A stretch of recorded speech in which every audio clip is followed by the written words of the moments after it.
আম রসগোল্লা বানাবো। এখানে আমি আমটাকে 50 গ্রাম কেটে নিয়েছি।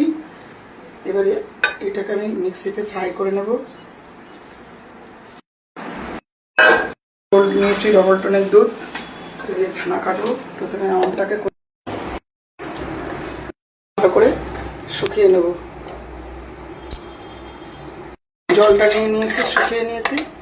এবার দুধটাকে আমি ঢেলে দিচ্ছি।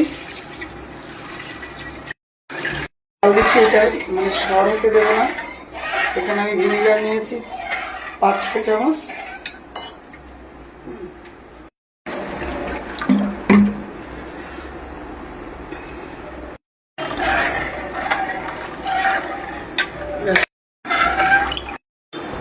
হয়ে গেছে। ভিনেগার দিয়েছি 5-6 চামচ, আর 2টো পাতিলেবুর রস দিয়েছি। হতে চাইছিল না, খুবই ভয় লাগছিল। ছানাটাকে ছেঁকে নেব। লেবুর রস আছে, ছানাটা টকে যাবে। জল ঝরিয়ে নিয়েছি, ছানাটা একটু নরম হয়ে গেছে। আমি এখানে 2 চামচ কর্নফ্লাওয়ার দিয়ে দিচ্ছি। আলতো হাতে ভালো করে মেখে নেব।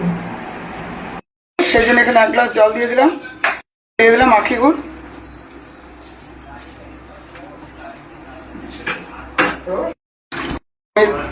ফ্লেভারটা আসবে আমের পালসটা।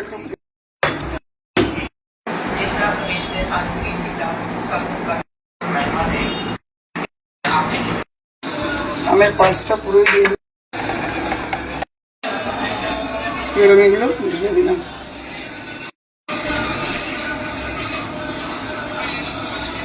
দিয়ে দিলাম।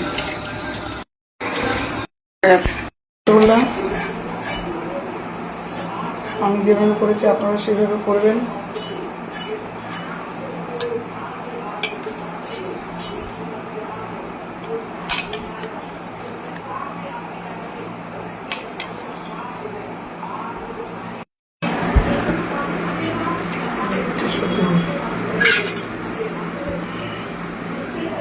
খুব নরম তুলতুলে রসগোল্লা, গরম তো ধরা যাচ্ছে না।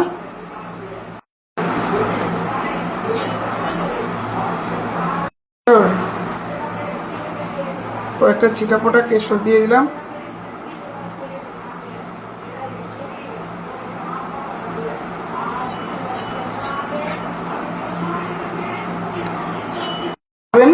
ভালো লাগলে লাইক কমেন্ট শেয়ার করবেন, পাশে থাকা বেল আইকনে ক্লিক করবেন, আমার ইউটিউব চ্যানেল সাবস্ক্রাইব করবেন এবং আমার ইউটিউব চ্যানেল নাম শঙ্করী হোম কিচেন।